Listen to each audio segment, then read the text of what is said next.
السلام علیکم ورحمۃ اللہ وبرکاتہ۔ امام بخاری کو محدثین کی جماعت میں ایک خاص مقام حاصل ہے۔ امام بخاری وہ شخص ہیں جنہوں نے رسول اللہ صلی اللہ علیہ وسلم اور صحابہ کرام رضی اللہ عنہم کی احادیث اور روایات جمع کرنے کا عظیم کام انجام دیا۔ اس کام میں انہوں نے اپنی زندگی کی آسائش، آرام، دولت سب کچھ قربان کر دیا۔ اس کام میں جو کامیابی امام بخاری کو حاصل ہوئی وہ کسی دوسرے محدث کے حصے میں نہ آ سکی، اس لیے آپ امام المحدثین اور امیر المومنین فی الحدیث قرار پائے۔ ان کی پرکھی ہوئی احادیث پر مکمل وثوق کا اظہار کیا گیا۔ آپ نے یہ کام انجام دے کر جفاکشی کی ایک مثال قائم کر دی۔ مسلمانان عالم آج امام بخاری سے خاص محبت رکھتے ہیں۔ جن احادیث پر بخاری کا حوالہ نظر آ جائے آنکھیں بند کر کے اس پر اعتماد کرتے ہیں۔ ان حالات میں ایسے شخص کے حالات کون جاننا پسند نہیں کرے گا؟ لہذا یہ کہنا بالکل بجا ہے کہ یہ سی ڈی اہم نوعیت کی قیمتی ترین سی ڈی ہے۔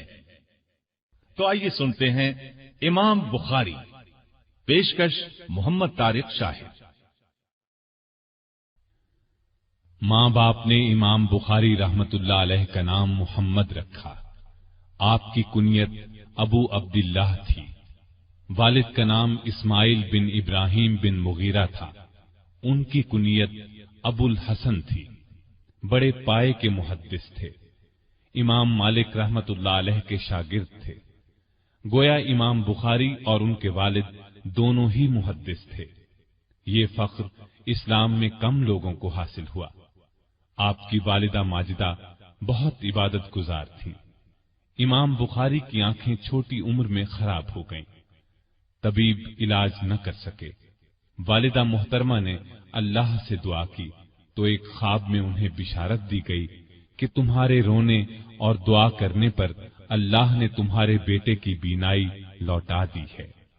والدہ کہتی ہیں اسی صبح میرے بیٹے محمد کی آنکھیں درست ہو گئیں اور پھر بینائی اس قدر تیز ہو گئی کہ آپ نے تاریخ کبیر چاند کی روشنی میں لکھی۔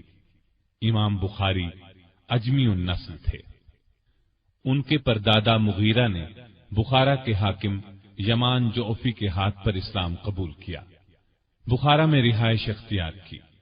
آپ کے والد اسماعیل نے حماد بن زید، امام مالک، ابو معاویہ سے احادیث روایت کی۔ عبداللہ بن مبارک کی صحبت میں رہے۔ امام بخاری نے خود اپنے والد کا ذکر تاریخ کبیر میں کیا ہے۔ احمد بن حفص کہتے ہیں کہ امام بخاری کے والد اسماعیل نے اپنی وفات کے وقت کہا تھا، میرے علم کے مطابق میرے مال میں ایک درہم بھی حرام کا یا مشتبہ نہیں ہے۔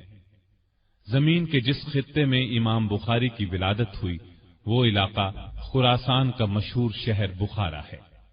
بخارا ماوراء النہر کے شہروں میں ایک قدیم، بڑا اور شاندار شہر ہے۔ دریائے جیہوں سے 2 روز کی مسافت پر ہموار زمین پر آباد ہے۔